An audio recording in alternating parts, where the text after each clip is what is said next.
大家好，我是夏妈。今天用猪蹄和鸡蛋来分享一个特色美食，比红烧猪蹄更加的美味。喜欢呢，大家可以试一下。鸡蛋清洗干净后放入锅中煮10分钟，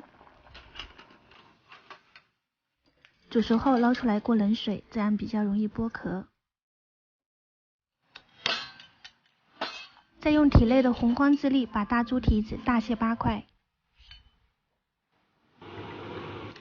切好的猪蹄冷水下锅，加入料酒、葱节、姜片，大火煮开后撇去浮沫，之后呢再煮8分钟。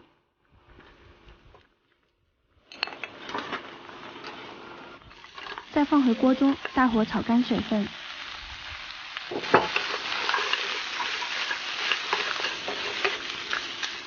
再准备350克的生姜，选择这种比较嫩一点的，切成片。放入锅中炒干水分，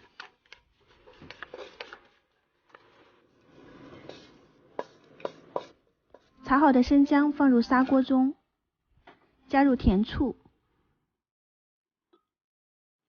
这里呢，我倒入了2瓶甜醋，大概是1000毫升，再加入1块红糖。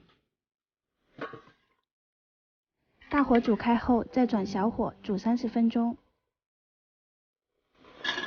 再把炒干水分的猪脚放进去，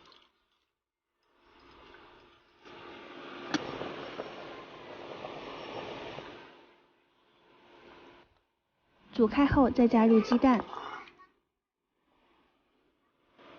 盖上盖子，小火炖2个小时。